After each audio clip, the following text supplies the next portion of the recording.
Good morning, everyone.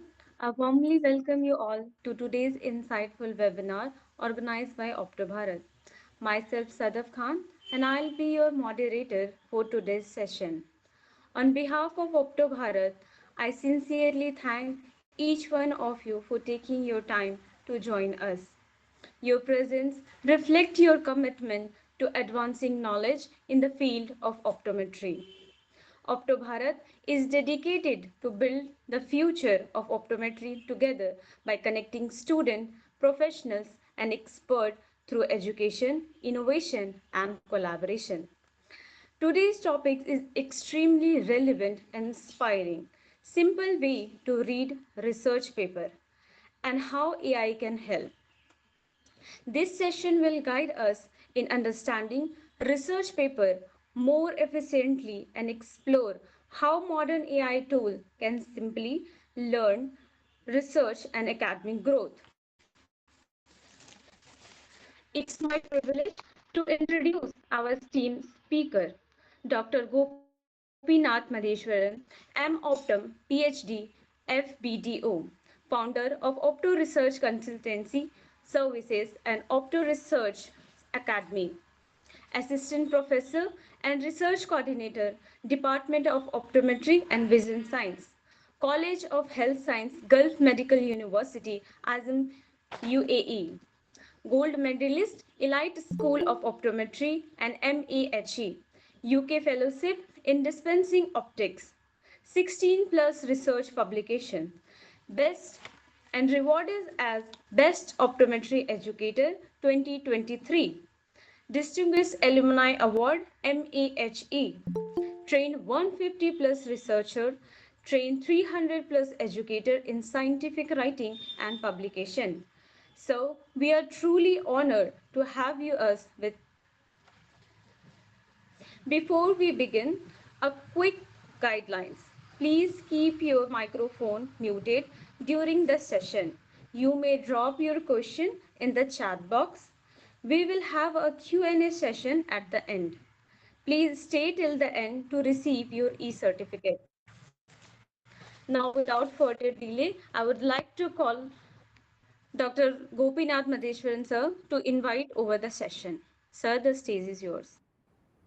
Thank you, Sadaf, for the wonderful introduction. Am I audible and clear? Yes, sir, yes. Okay. Uh, Great to see people in spite of being on Sunday. And before I begin, I wish all of you a happy Mother's Day. And I do see some people from Tamil Nadu in spite of so much of happening in Tamil Nadu right now at the moment. I'm happy to see people joining in. I was not expecting good number of people from Tamil Nadu especially, but I'm happy that people are here. This session is being recorded. Sadaf, by any chance? Yes, sir. Okay, fine. Okay. So even if someone is missing it, maybe they can see it later. Uh, Likewise, Ms. Adaf mentioned, I will be going, it's not going to be the traditional webinar way, wherein you will be asked to mute and then avoid interactions. I'm open for interactions. Please interrupt me in the middle so that I can answer then and there.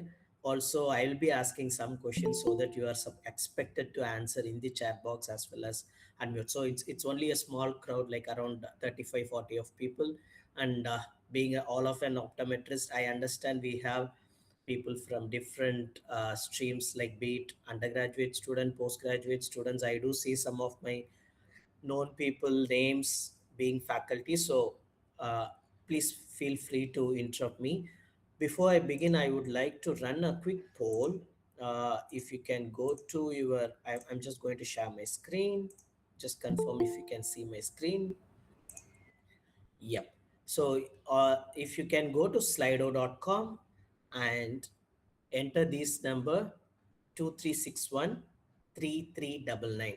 Go to slido.com in your mobile phone or laptop, whatever device you have joined.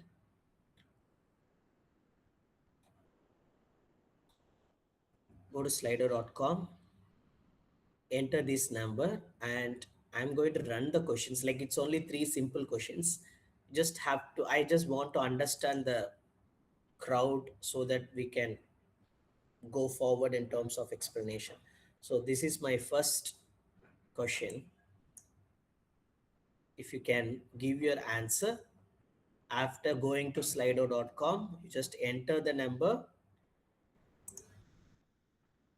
2361 339.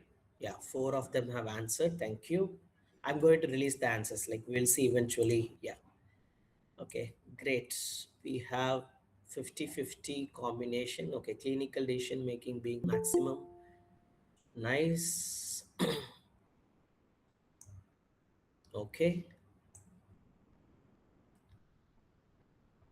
I'm glad I asked this question because majority falls towards clinical decision making, so that I will take you through the key aspects of clinical decision making over a research decision making.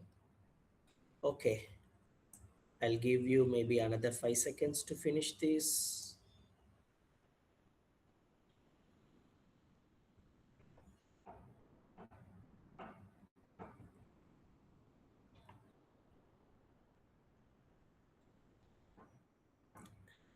Okay, keep in the same page. I will be going to the next question now.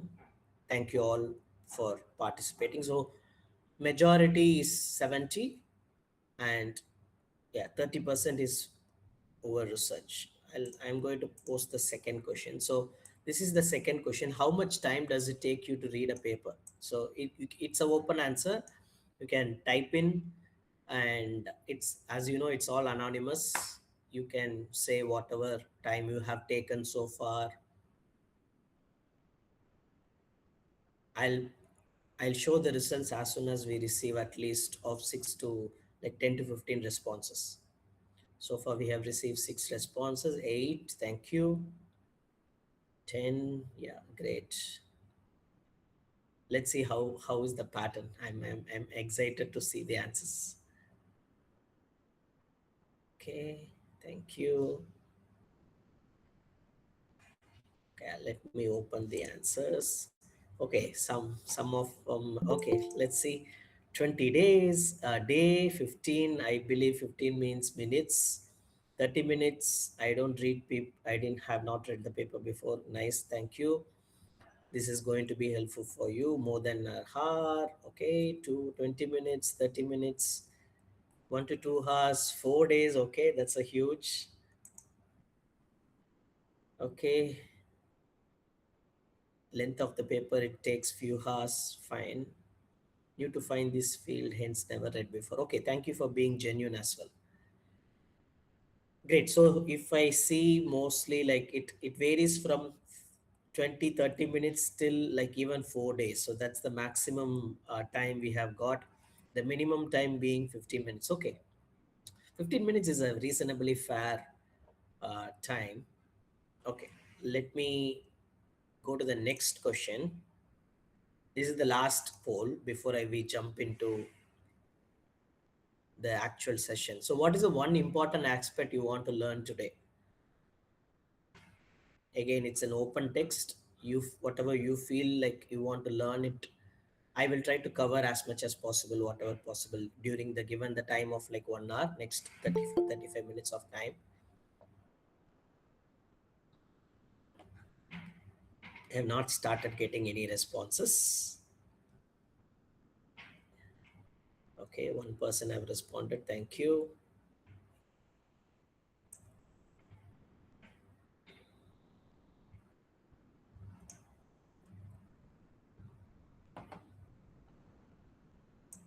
Great. Okay, let me open the answer poll. By the time I hit 15 responses, I will open the answers.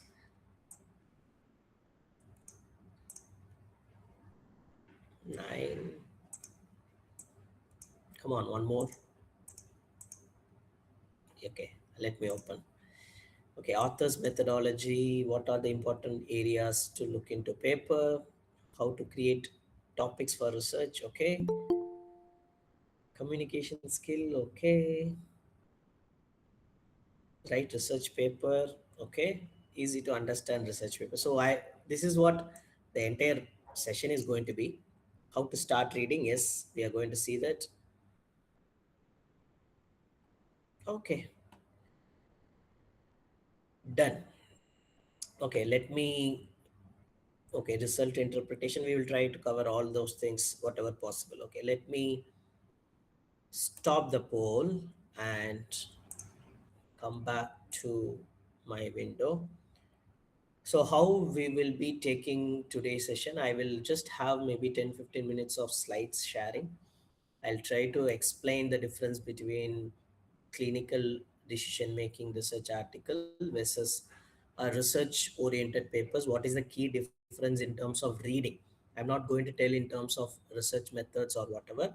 In terms of reading, I'm going to emphasize, and then I do have practical direct demonstration of reading using smart AI tools, as well as the regular conventional way how I read in terms of research article.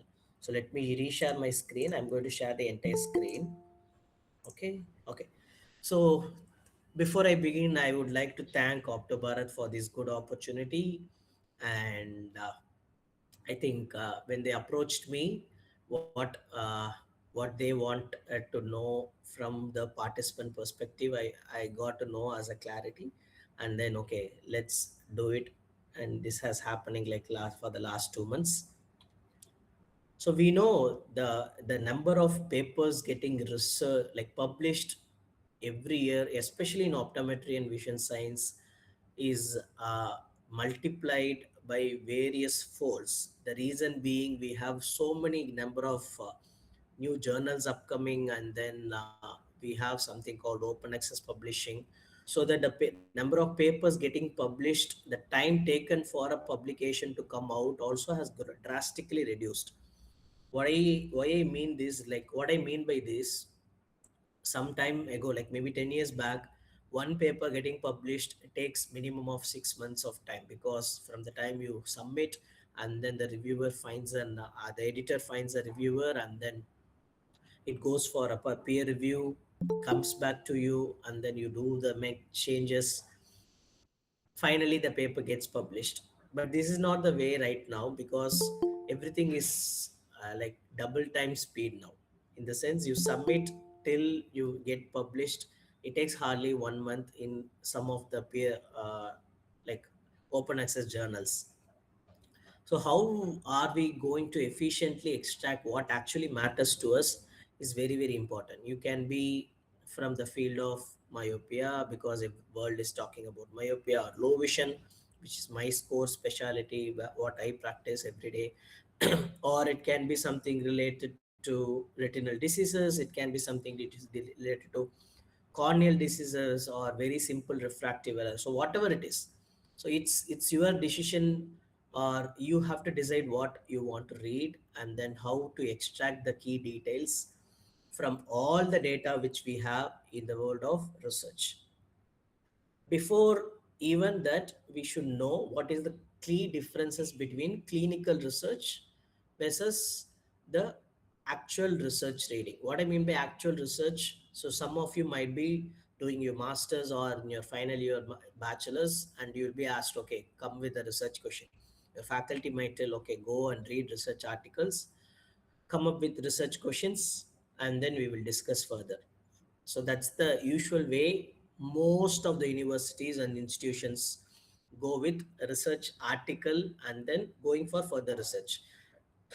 Since 70 to 80% of you said you are actually using the reading articles for clinical purpose, we will also see the key differences between these two. Not all the reading serves the same purpose, because clinical decision making is the when you want to do know the evidence based answers immediate for a patient care decision, and then always go for a quick targeted search focused on specific intervention and diagnosis.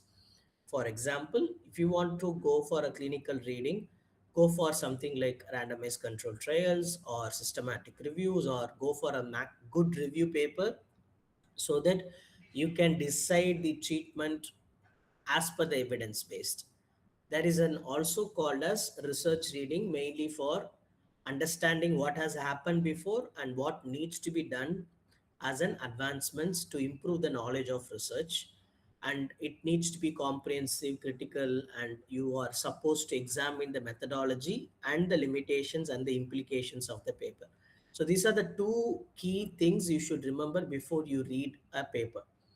Before even you start reading it, you decide whether you want to go for a clinical decision making or for a research new research question generation. Both stands a totally different category. I am going to show you how we can use it for clinical decision making as well as for research reading. So smart, I call this a smart reading strategy. You need not go from line by line. For example, when I tell people read a paper and come back, as you many of you mentioned, it takes a day, or someone has mentioned 4 days, some has mentioned like 2 hours, 3 hours. I usually take hardly 10 to 15 minutes to finish a paper in terms of reading, whether it is clinical decision making or it needs for a future research. What I do basically is I make it in four different, uh, I put it in a four different way. First, I look at the core research question. How do you decide the core research question? You need not read the introduction part till the end of introduction. Always go to the last paragraph of any introduction. That gives you a direct, clear reason for doing this particular research. For example, the last paragraph usually summarizes the key evidences available from previous literature. Also, they tell the hypothesis of doing this particular research. So that's a research core question, what I am meaning here. And then go to the methodology. Methodology, you should know how to review the methodology, whether there is a bias and confounding factors. I will tell you how to read a research methodology. We have something called CASP guideline. I'm going to show you what it is. And so that decides the study rigor, or the how much good is the study methodology. We should be able to look at the reproducibility and repeatability of the study methods given same patient. For example, I live in right now I live in UAE, and you guys are any part of India, or someone who is in US. So all of us are in different places, but ideally, given same patients, same set of methodology, same set of instrumentation, your research should be able to replicate in all other places. That's called study rigor. So you are supposed to look at the validity of methods they have used. That's another way of reading a research article, mainly focused for future research and research reading. Then comes the reading the key findings. What I mean by key findings, don't again go for reading from line by line. For example, start reading from sentences by sentences in results. Directly jump to tables and figures. Any paper should be able to stand alone and give you interpretation and implications by looking only at table and figure. You need not look at the methodology or research question whatsoever it is.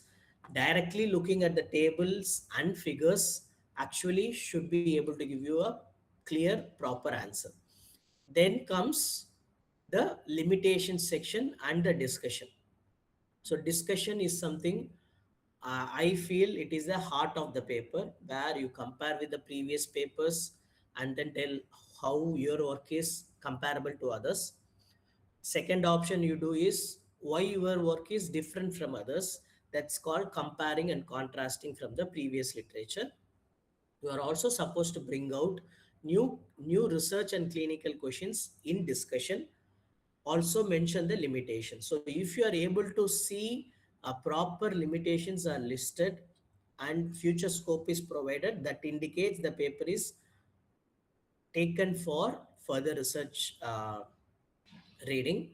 Or if you are able to see good clinical interpretation and comparing with previous literature, that also indicates yes, this is certainly with the evidence based practice. So you are supposed to look at four key aspects: the key question, research question, and the study rigor, that's a methodology, what is the key findings, and the boundaries or the how the paper is being discussed, how they are able to provide the limitations and future research strength. So this is the way, I would say, non-linear way of reading. You can start with any of this. I'm not going to say you always start with core research question or study rigor. I've seen people reading from discussion and go up to introduction or the methods. That's another way. You can only look at the table and figure and then jump to methodology and then limitation and discussion. That's another way. It's up to you. You decide. As you read more and more papers, you will be able to understand where to start for this particular paper.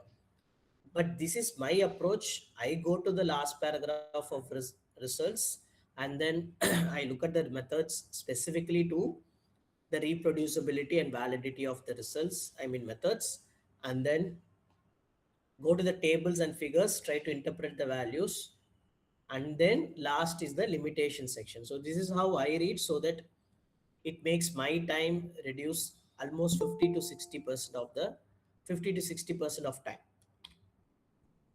Okay, so far we have covered something about the strategic approach. I'm going to stop sharing, and I would like to know some of the research questions you want to understand right now. If you have in your mind, please type in the chat box.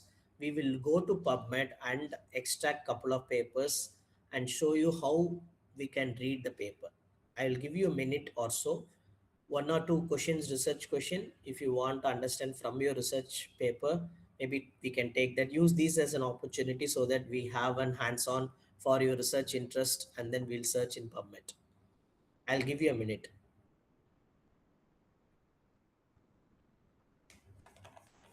It can be anything. You can be free. You can feel free to type in your research question. It can be wrong also. Don't worry. I am here to help you with refining the research question.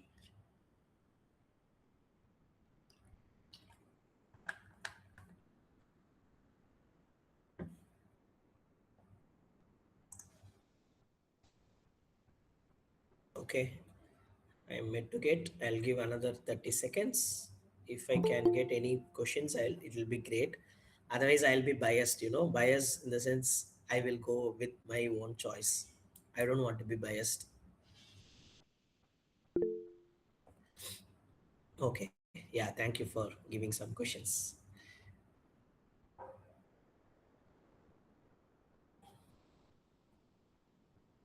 Okay. Someone has typed visual demands. That's the first question.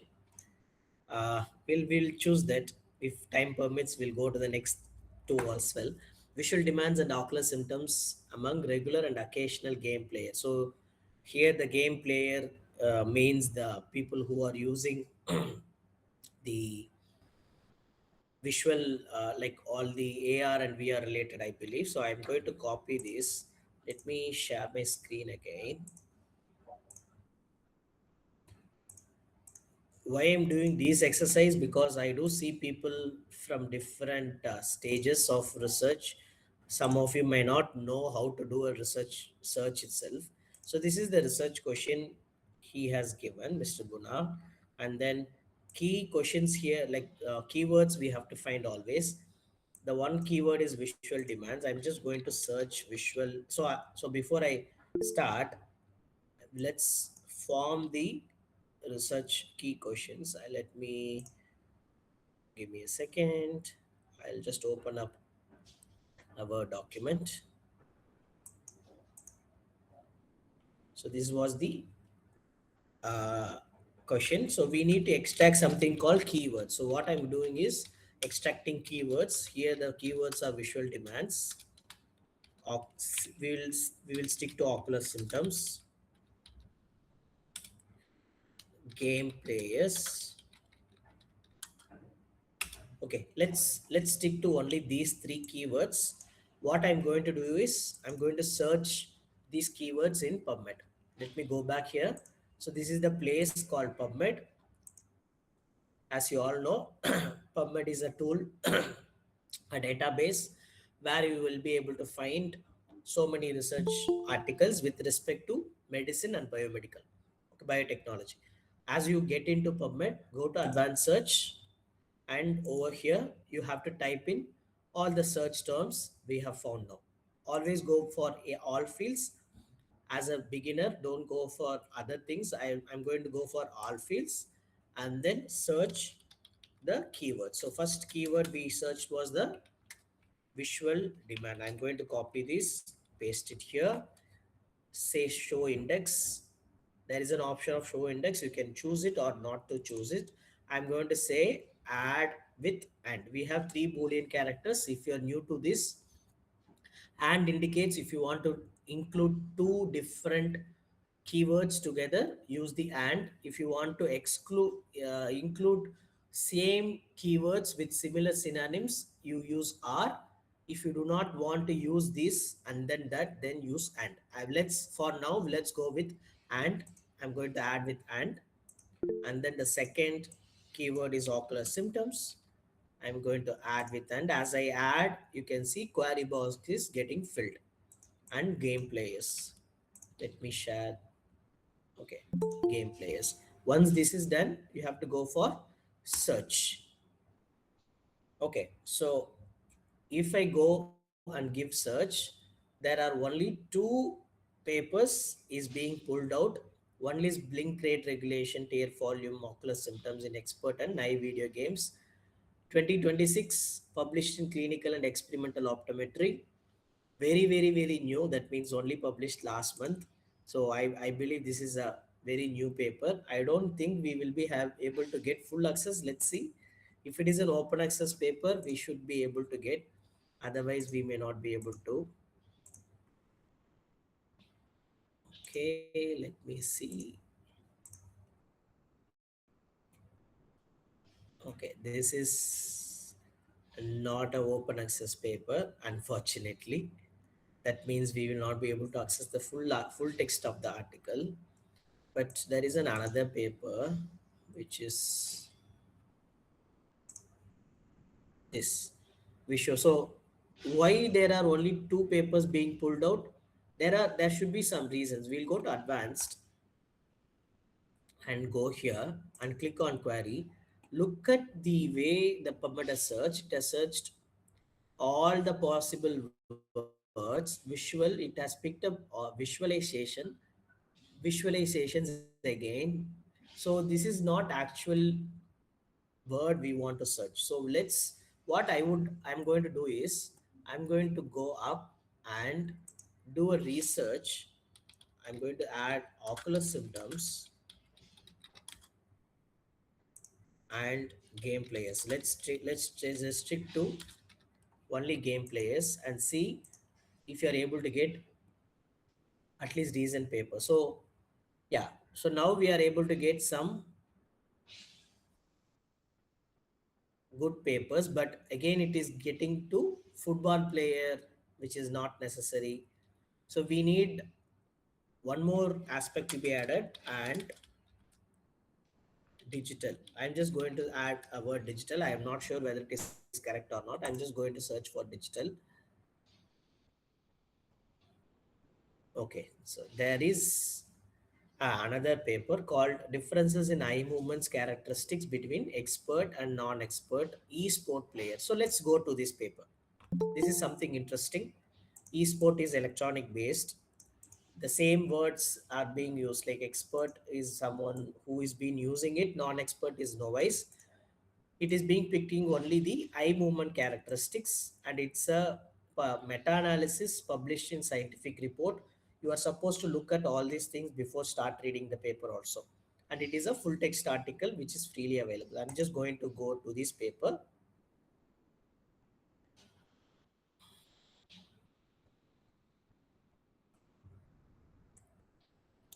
Okay, so this is done.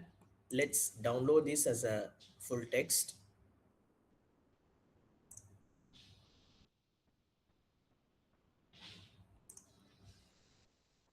I'm going to download it. Okay, let it be here. I'm not going to read the paper now right away. Let it be here. We will go back to this presentation. So what we have completed is from the research questions given by one of you, we have found a paper which we will be doing a critical analysis or reading that paper.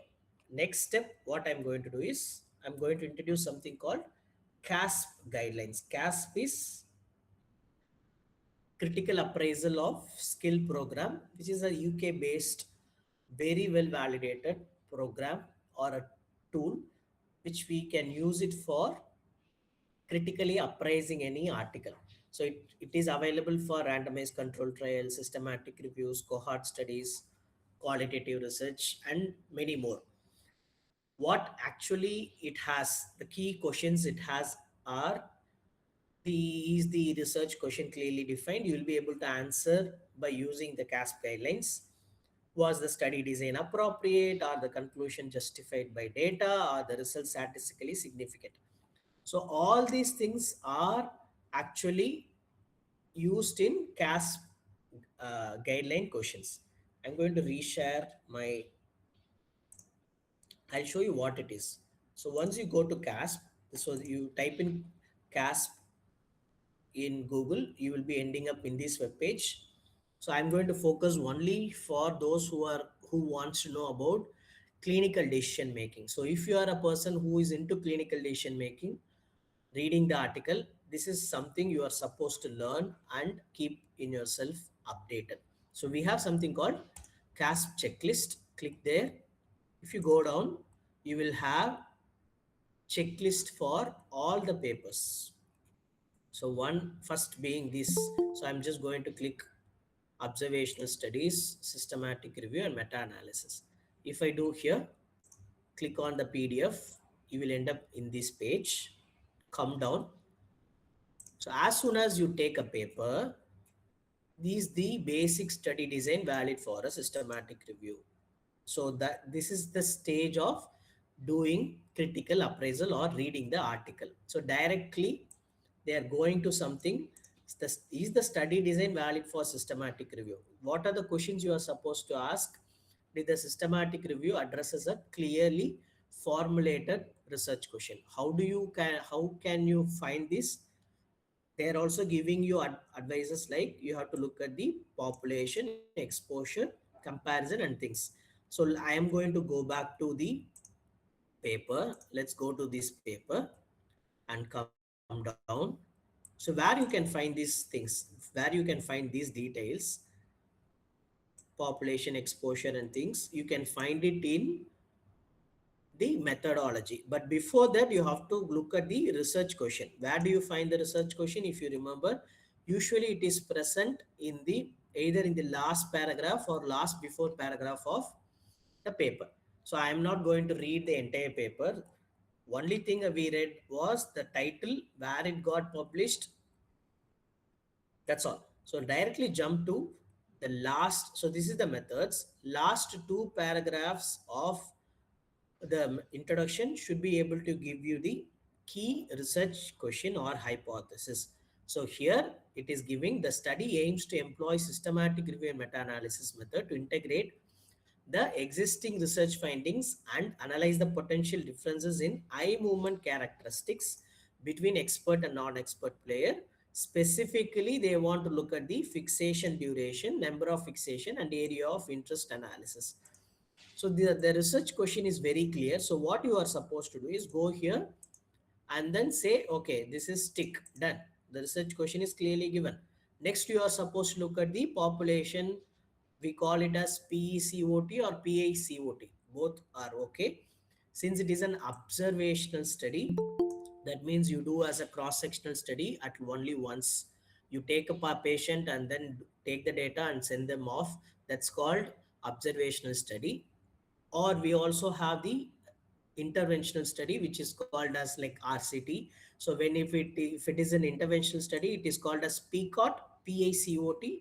I'll show you so that you understand. I'm going back to the CASP checklist and click here. So this says it is for RCTs, and go to PDF, come down to the same page. See here it is called as PICOT, which is called population intervention control or comparator outcome and time. Here it is called PECOT. So that's the difference. So we need to see whether this is provided there or not. Before that, we need to see whether this paper is about the observational or the interventional. From here we can see they are looking at the intervention observational study only. So let's go down. Yes, see, nicely they have given PECOS as per the framework. So they are citing to the something to 23. We are also supposed to see this. Why I'm telling this? If you click here 23, it says a framework for formulating good questions association between. Okay, this is the paper they are actually citing it. So actually this is the paper they are supposed to cite. I think there is a mistake. There is a mistake. One second. The 22 or 23. 22 is okay. This is not a mistake, sorry. So as per this PECOS is being mentioned, the same is provided for this paper. So first methodology rigor is found. Then you can go down and start reading whether this PECOS is correctly provided. Then the how the study research question is formed.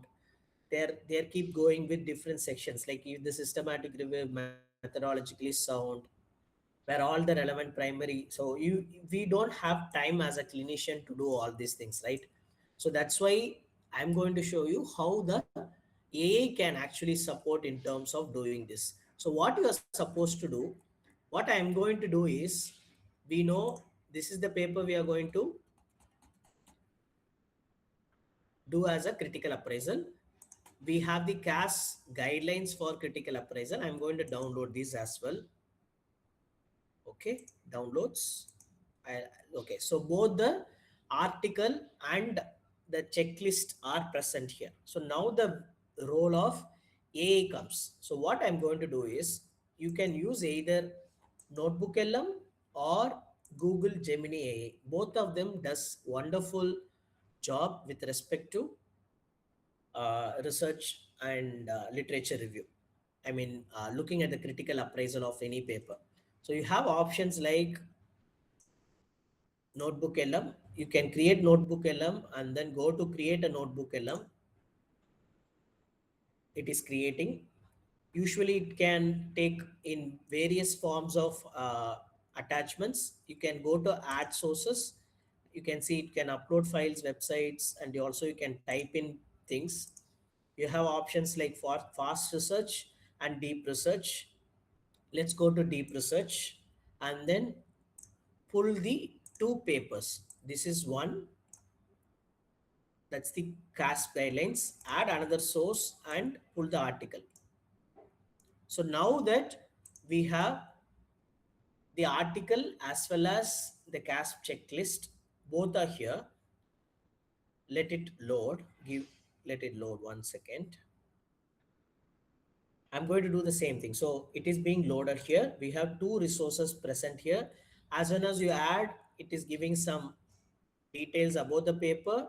And what you can do is, you can go to generate reports and clearly mention why you want to do this. What you want to do is, it gives you list of suggestions. Let the suggestions load. So it says, okay, performance optimization strategy, evaluation of paper, technical paper. So let's go to review methodology overview. So I'm just going to click on the review methodology overview. What it is doing is, it is actually looking at the paper and comparing with the CAS guidelines and providing you review methodology. Along with this, there are options, other options. I'm sure many of you have also have the experience of using the Notebook LM. For those who have never used, I'm just going to explain quickly. There is an audio overview where if you click it, it will summarize the entire paper and give you to as an audio format. It can also do it as a video format. If you're a faculty member looking for developing the slides for this, you can go to slide deck and then it can generate slides for you. and there is something called mind map. Once you click it, it provides you a nice mind map about the entire article. It can also give you infographics, tables, so many things. Let's focus only on reports generation now. I'll just show you how the mind maps look. So this is the mind map. So what basically the study is actually about. The study is a systematic review. They have 7 studies, total participants. If you click on the next thing, it tells the key findings. There is a shorter average fixation duration in experts, no significant difference in fixation number. So instead of you reading the entire paper, it actually gives the complete comprehensive analysis of the paper, of each parameter, fixation, saccades, practical implication. It says optimizing e sports training, scientific selection. Key things: study limitation. It says inadequate sample size, variations in game generates, and lack of blinding in the outcome assessment and English language wise. So these are the key things you can actually immediately visualize if you click on the mind map. You have option of how these meta analysis also have function. So it is going step by step. It is looking at the population who is being studied. You, instead of going through the paper, where the paper is showing about the population intervention things, sorry for that. Where is the notebook? Yeah, it's here. So population exposure comparator is being given, how many papers are being analyzed, the critical analysis, all these things are being given.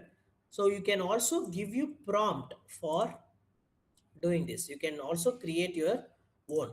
What you can do is, for example, I am saying, look at the CASP guidelines, provide each step of critical appraisal as per CASP, do it for the article on systematic review. So I'm going to copy this and say generate, let it generate.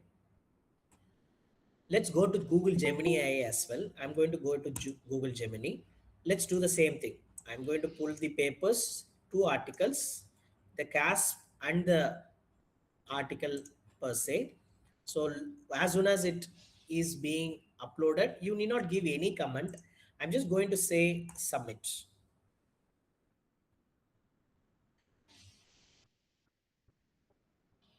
So once you give submit, it automatically does some analysis. I have not given any prompts. No prompts given.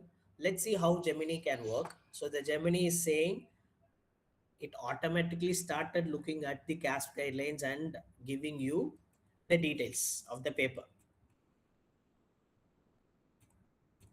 You need not go and do further things. So it is also asking, you are now more getting more personally experienced, because I do have previous chats in my uh, Google Gemini, so that it automatically understood what I'm going to ask, because I've used this tool for various research activities. It just went on doing it. So if you are a person who have used uh, Gemini AI for various other purpose, so use it wisely. Don't ask some very basic questions in any of the AI tool platforms. I would not do it. If you want to do it, you have the Google AI search place that can be used for, but train your you, if you want to do for only for specific to research, for example, PhD scholars are here, postgraduate students are here. If you want to use it only for research purpose, start training one particular Google account, especially Gemini account, only for research. Train it accordingly so that it becomes better. So now I'm going to paste it, the one which we used it for the notebook LM. Now it will do it again. So it started looking at the same paper. So by now, any questions? So I just want to give you a quick understanding. I'm not going to introduce so many techniques in terms of AI and how we can use it. So I want to keep it very, very minimal. One takeaway or couple of takeaways from this session. One is being, you go to PubMed, look for best possible papers. In this case, it is only couple of systematic review and further research. Pull the paper, go to CASP guidelines, whatever is the key CASP guidelines, download the PDF, and then keep it as a 2 or 3 documents. Create a notebook LM and then pull those papers into the notebook LM and start giving this. So it is giving now critical appraisal. Each part is being analyzed. What you can do is you can also do the same chatting at this level. So how do I use the peak of to evaluate research? What makes systematic review truly comprehensive? So now we have the paper. Let's also look at the research aspect. So you want to know the limitations of these limitations presented in this review. Provide 5 new research questions. So once you ask this, it will again look at only these two papers and then provide you with the limitations of this particular review and couple of new research questions. You as an expert, as a clinical expert, you decide which paper, which is the research question you want to go for. So then you can keep asking, like you can further build upon from here itself. One key thing about notebook LM, it doesn't hallucinate. What I mean by hallucinate, recently I saw one paper, yesterday I saw that paper, over 3000 actually not present papers are being referenced as citations in research articles. It is being published in Nature. There why, what I mean by that is the hallucinated research references. So it is not present, but AI can pick it up as a research paper. So just like that, if you go and search in Google or wherever, whichever chat GPT platforms, it will not give you. For research purpose, I would highly recommend Notebook LM. To some extent, yes, Google Gemini AI. ChatGPT also works, but I would not go for ChatGPT because it has still hallucinates so much of information. So that's all I wanted to share. We can take up questions. So these are the 3 important takeaways you should look into the how when you're using the things. So you will also ask me, I told you how we can use these figures and datas. So we have the something called forest plot, we have tables and figures. Let's use the same platform. Look at the tables and figures and give me interpretation.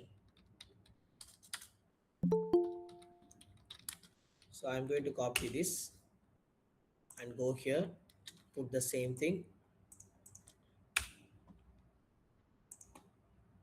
So it is actually looking at the tables and figures.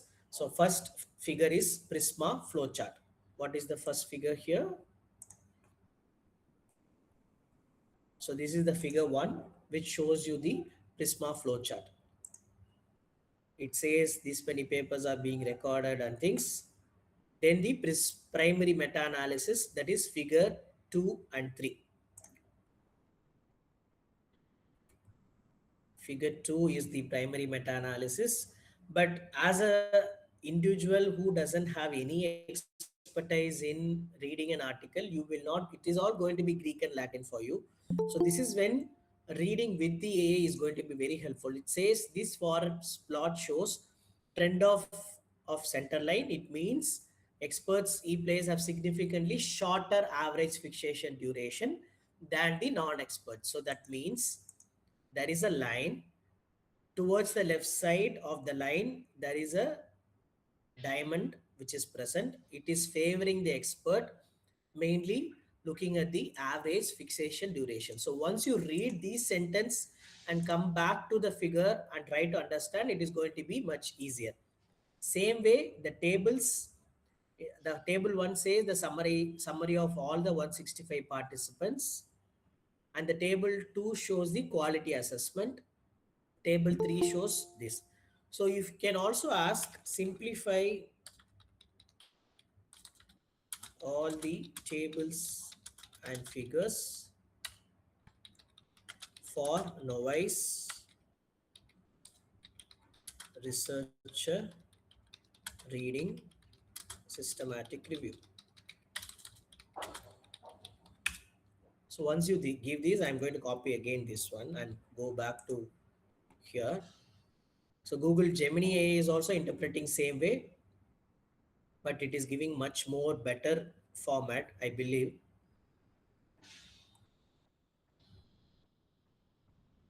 Okay, let me paste it here. So we have asked it to simplify it. So it is actually simplifying each table and figure for a novice reader. So you can keep going, interact with the platform, and enjoy reading the research article. So this is what I thought I will give you a quick update. This is what is happening. I use it extensively. For example, you can ask. We also have lot of papers for example, let me go to my another account. Maybe another 2 minutes I'll take and stop it. So if I go down, you see, you can see how used it extensively. For example, one of the papers, give me a second. I use it, yeah. uh, I was using it for one of the systematic review, for example. Yeah. So we are working on a scoping review. What I mean by scoping review is where you do some collect the papers and then do a systematic review. Similar to that, there is something called scoping review. What you can do is you can take out all the key papers for the particular review. It can take up to 50 items.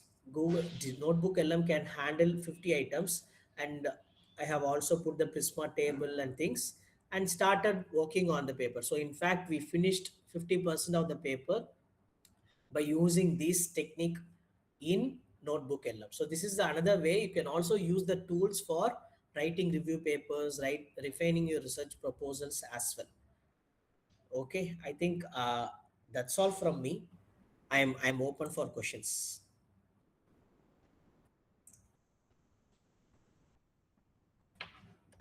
If anybody had any question, feel free to ask. Okay, there is a question from Suguna. Which AI tool is more beneficial? Paid version? I don't have any of the paid tools so far. I use it all like unpaid versions only. Notebook LM is completely free. Gemini AI again I have never used. Only one tool I use it in terms of paid is the Grammarly. I have a premium version just for writing and refining my writing skills. Otherwise, I don't recommend in terms of going with any paid versions. Okay, there is a suggestion someone is giving free. Maybe you can use it, but otherwise, I'm happy with whatever I am having. So far, it has never said you have reached limits in Google Gemini AI, you should stop doing it. So in that case, ChatGPT, yes, doesn't have the option. You have after some hits, it says you have reached the limits, but Gemini AI doesn't give that. Okay, how do we differentiate type of research which is suitable for? That depends on the research question you are going to choose. If you are working for a cross-sectional study, you choose something related to that. Uh, if it is long term, you want to look at the effect of a drug, then you go for case control. You want to introduce some new treatment and then compare it with the normals and abnormal, then go for RCT. Depends on the research question you take, matters how you decide the research type. Okay, summarizing articles with AI helps us to publish in any journals. So can you refrain your question, Mr. Guna? Like summarizing article with AI helps in any journals means I'm not able to. If you can unmute and then explain it, I can easily understand.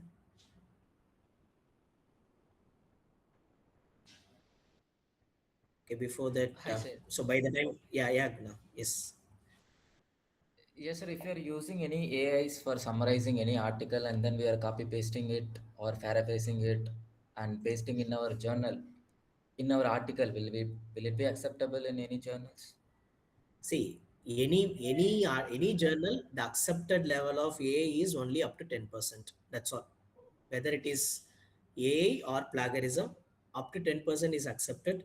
So I'm not here to promote saying, okay, you summarize using AI and then copy and paste. No, that's not the way I do it. You summarize it and then rewrite, use those tricks and tips from outline from the whatever the AI summarized, and then work on your paper. Yeah, you have options to reduce the AI plagiarism. You can do the paraphrasing, all those things. But I'm not saying you can just copy paste and publish it. It will not get published because as soon as you summarize using any AI tool, it is going to reflect as AI generated content, uh, not humanized content. So I won't recommend just copy pasting, paraphrase, try to cut down. So what I do is whenever I create a sentence, I give these specific prompts like give me only shorter sentences. Don't use unusual words, which is not scientifically accepted in scientific community, and keep it only in third person singular way. Don't use IV, instead of use that like authors did. So if you are able to provide these prompts and then go ahead, then that becomes easy to reduce the plagiarism. You mean like you, I think you are able to understand, like to reduce the AI Yes, sir. content Yes, this sir. way you can reduce it. Yeah.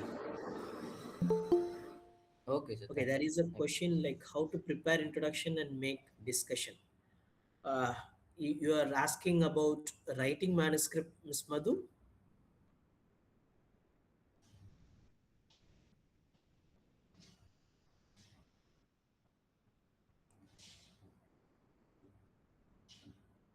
Sir, could you repeat it?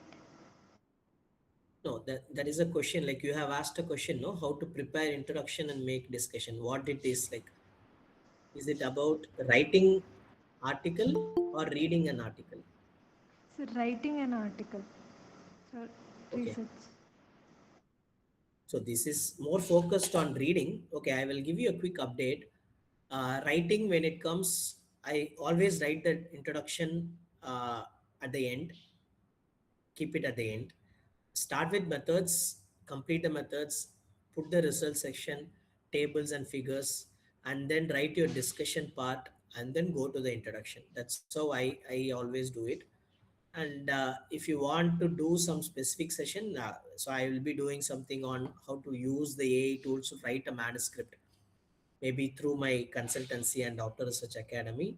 We will circulate the details through OPTOBHARAT. I have not prepared the dates and timings and all the other details today. If you want to attend that session, maybe that is going to be helpful.